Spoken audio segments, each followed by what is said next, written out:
Hello everyone, welcome back to my channel. आज का जो वीडियो है ये मोस्ट रिक्वेस्टेड वीडियो है। जब से मैंने आप सभी के साथ अपनी प्रेगनेंसी की वीडियो शेयर की है, जो वो वीडियो जिसमें मैंने अपनी प्रॉब्लम्स के बारे में बताया है कि क्या क्या मुझे प्रॉब्लम्स हुई थी, तब से आप लोगों ने बहुत सारे लोगों ने एक ही क्वेश्चन मुझे बार बार किया है। तो मैंने सोचा कि इस टॉपिक पे सेपरेट वीडियो बनाऊं। क्वेश्चन क्या है कि हमारे एक्स साइज छोटे हैं, हमारे एक्स साइज छोटे होते हैं, हमारे एक्स साइज 12 mm के 14 mm के होते हैं, तो क्या हम कंसीव कर सकते हैं? तो इसी के बारे में मैं बात करने आई हूँ। एक्चुअली थोड़ा सा लेट इसलिए हुआ कि मैं इस टॉपिक के बारे में रिसर्च कर रही थी, पढ़ रही थी, जितनी मेरी नॉलेज थी वो सब मैं इकट्ठा कर रही थी। प्लस बहुत मुश्किल से परसों रात को डॉक्टर से मेरी बात हुई थी, तो उनसे भी थोड़ी सी जानकारी इकट्ठा की। इस बेस पे मैं ये वीडियो बना रही हूँ। हो सकता है मेरे पास भी पूरी जानकारी ना हो, लेकिन आप जब ये वीडियो देखो तो शायद इसके बारे में कुछ नॉलेज आपको मिले, और जब आप अपने डॉक्टर के पास जाओ तो आपके पास क्वेश्चन रहे उनसे आगे बात करने के लिए।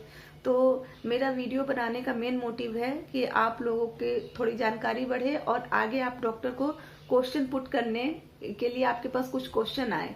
अगर वीडियो अच्छा लगे तो प्लीज इसको लाइक जरूर करना, इन्फॉर्मेटिव लगे तो इसको अपने सारे सोशल मीडिया पर शेयर करना, व्हाट्सएप पे भी। अगर मेरे वीडियो सच्ची में आपको इन्फॉर्मेटिव लगते हैं तो प्लीज मेरे दोनों चैनल को सब्सक्राइब कर लीजिए। Ritu's world and life with Ritu, ये दोनों चैनल मेरे हैं, दोनों चैनल को आप सब्सक्राइब कर लीजिए। दोनों पे बहुत ही अच्छे अच्छे वीडियो आते हैं। तो चलिए शुरू करते हैं। बहुत सारे लोगों ने मुझसे ये पूछा कि मेरी जो एक्स साइज है 18 mm की होती है, 16 mm की बनती है, 12 mm की बनती है, तो मैं क्या कंसीव कर सकती हूँ? तो जहां तक मैंने पढ़ा इसके बारे में, जब मैं पढ़ रही थी इसके बारे में, तो मैंने ये चीजें पाई कि जो एग्स रिलीज होते हैं ये दो तरह की सिचुएशन में रिलीज होते हैं। सबसे पहले मैं बता दूं, जो हमारा रिप्रोडक्टिव सिस्टम है उसमें 2 ओवरी होती है। उस ओवरी में भरे हुए एग्स होते हैं, एग्स बहुत ज्यादा होते हैं। वो एग्स ओवरी से बाहर निकलते हैं और आगे के जो उसकी प्रोसेस होती है जिसके थ्रू हम जाके कंसीव करते हैं। बट क्या होता है ना, जिन महिलाओं की इरेगुलर पीरियड्स हैं, उनका ओवरी से वो एग्स बाहर नहीं निकल पाता है। और नहीं निकल पाता है, और क्यों नहीं निकल पाता है? क्योंकि वो निकलने की वहां पे रेस चलती रहती है। वो सारे एक्स बाहर निकलना चाहते हैं, लेकिन कोई भी एक्स इस रेस के वजह से बाहर नहीं निकल पाता है, और वो प्रेगनेंसी उस टाइम कंसीव नहीं कर पाती, क्योंकि वो मेल स्पर्म से वो कांटेक्ट नहीं कर पाते। तो यही वजह होती है जो इरेगुलर पीरियड्स में जिनके एक्स छोटे छोटे होते हैं वो कंसीव नहीं कर पाते हैं। अपोजिट एक रिसर्च में पाया गया है कि जिन महिलाओं को हर महीने रेगुलर ऑन टाइम पीरियड्स होते हैं और उनके एग्स छोटे भी हैं, लेकिन उनको रेगुलर पीरियड होते हैं, तो उनके जो एग्स है वो बाहर निकलते हैं, ओवरी से। एंड वो बेशक 16 mm के हो, 18 mm के एग्स हो, लेकिन वो कंसीव कर सकते हैं। जिन महिलाओं की नॉर्मली हर महीने ऑन टाइम पीरियड्स आते हैं उनके लिए मैं बात कर रही हूँ। बट यहाँ पे भी कुछ लेडीज में ऐसा होता है कि वो रेगुलर पीरियड्स होने के बावजूद एग्स उनके बाहर रिलीज होते हैं, उसके बावजूद भी वो प्रेग्नेंट नहीं हो पाती है। तो इसका रीजन क्या है? जहां तक मुझे पता चला, जहां तक मैंने बात की डॉक्टर से, उन्होंने मुझे जो बताया उसके हिसाब से बताती हूँ कि उन्होंने कहा कि जब अगर किसी महिला को हर महीने ऑन टाइम पीरियड्स होते हैं तो उसके एग्स तो बाहर निकलते हैं। सिचुएशन ये हो जाती है, जो मेल स्पर्म तैर के जाता है, स्विम करके जाता है आपके ट्यूब में, वहां पे वो मीट करते हैं, तो वहां तक वो प्रोसेस सही होना चाहिए। कभी कभी क्या होता है कि हमारा ट्यूब भी ओपन होता है, सब सही होता है, लेकिन फिर भी वो फीमेल स्पर्म से मेल स्पर्म मीट नहीं कर पाते हैं, और इस वजह से प्रेगनेंसी कंसीव नहीं हो पाती है। तो उस समय क्या होता है, क्यों नहीं मीट कर पाते हैं? देखिए, उस समय क्या है ना कि ट्यूब का सिर्फ बाहर खुला होना, ट्यूब का ओपन होना ही बहुत बड़ी बात नहीं होती है। ये जरूरी होती है कि आपका ट्यूब ओपन होने के साथ साथ हेल्दी भी हो। मीन्स जो वहां पे फॉलिकल होते हैं उसको वो खाना पानी देने के लिए, न्यूट्रिशंस देने के लिए, वो जो आपका ट्यूब है वो एक्टिव हो। तो एक्टिव ट्यूब की भी बहुत जरूरत होती है। तो ये 2 वजह है जिसमें आपका छोटे एक्स की वजह से आप कंसीव नहीं कर पाते हैं, ये वजह है। अब इसका इलाज क्या है?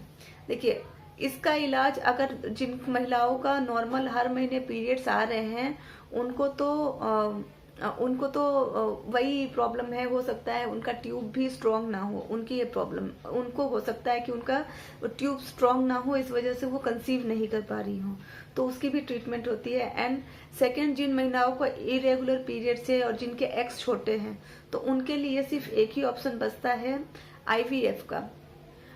आईवीएफ का ऑप्शन इसलिए एक ही बचता है क्योंकि वो आपका जो अंडे हैं उसको वो चेक करते हैं, बहुत अच्छे से फॉलिकल स्टडी होती है, उस समय आपके ब्लड टेस्ट वगैरह सारे जो टेस्ट होते हैं वो सारे टेस्ट किए जाते हैं। उसके बाद आपकी फॉलिकल स्टडी होती है, उस टाइम वो डॉक्टर एक हाई डोज का इंजेक्शन देते हैं जो आपके एग्स की साइज को बढ़ाता है, उसको रैप्चर करता है, एंड उस आईवीएफ की पूरी प्रोसेस वहां पे होती है।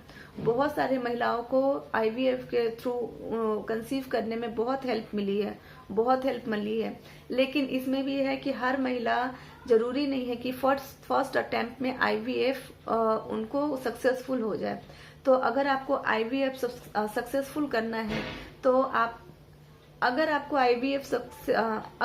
आईवीएफ सक्सेसफुल करना है, तो इसके लिए बहुत जरूरी है कि आप किसी ऐसे हॉस्पिटल का चुनाव करें जहां पे ये आईवीएफ के स्पेशलिस्ट रहते हैं, जहां का आईवीएफ का जो रेशियो है वो हमेशा अप रहे, मतलब बहुत अच्छा उसके रिव्यूज हो। तो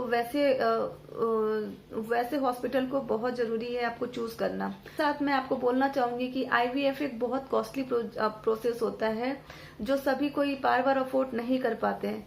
आईवीएफ की प्रोसेस के लिए लोग मतलब ये प्रोसेस महंगा है, तो एक बार में ही बहुत लोग बहुत मुश्किल से पैसे जुटा पाते हैं। आपको अगर कोई एक डॉक्टर आईवीएफ की सलाह देता है तो आपको बहुत जरूरी है कि सेकंड एंड थर्ड ओपिनियन जरूर ले। हो सकता है सेकंड डॉक्टर आपको आईवीएफ की सलाह ना दे, थर्ड डॉक्टर आपको आईवीएफ की सलाह ना दे। अगर 1% भी होप बची रहती है कि हाँ, बिना आईवीएफ या बिना वैसे किसी कॉस्टली ट्रीटमेंट के अगर आप कंसीव कर सकते हैं, डॉक्टर आपको अगर भरोसा दिलाते हैं, तो बिल्कुल उस भरोसे के साथ जरूर जाए। और अगर आपकी सिचुएशन वैसी नहीं है कि हाँ, आपको ऐसा लगता है कि नहीं, मैं इतना टाइम नहीं दे सकती, तो अफकोर्स आईवीएफ के साथ जरूर जाए। लेकिन इसके साथ ही मैं बोल दूं, आईवीएफ कोई 100% फर्स्ट अटेम्प्ट में ही नहीं हो जाता है। तो बहुत सारे लोग ऐसे होते हैं जिनका आईवीएफ भी फेल हो जाता है। तो ये वीडियो जस्ट मैंने आप सभी के लिए बनाया जिन लोगों ने मुझसे ये पूछा था कि मेरे अंडे छोटे हैं तो क्या इसमें हम कंसीव कर सकते हैं या नहीं। अगर कंसीव कर सकते हैं तो कैसे कर सकते हैं, ये सारी चीजें मैंने आपको यहाँ पे बता दी। आई होप आपको थोड़ी सी हेल्प मिली होगी। अगर हो सकता है मेरी जानकारी भी पूरी ना हो, लेकिन आपको जानने के लिए कुछ चीजें मैंने बता दी है। आप जब भी अपने डॉक्टर से मीट करो तो उनसे आगे आप क्वेश्चन कर सकते हो, आपके पास कुछ होगा कि आप उनसे क्वेश्चन पुट ऑन कर सकते हो। तो प्लीज आप अपने डॉक्टर का अच्छे से दिमाग खाना, उनको बहुत सारा क्वेश्चन पूछना, ताकि आपको हमेशा आपके क्वेश्चन का आंसर सही मिल पाए। तो ये छोटा सा वीडियो था, आई होप आपको अच्छा लगा हो। अगर अच्छा लगा हो तो प्लीज शेयर कीजिएगा, लाइक कीजिएगा, चैनल को सब्सक्राइब किए बिना कहीं नहीं जाना। फिर मिलते हैं अपने नेक्स्ट वीडियो में। Till then bye bye.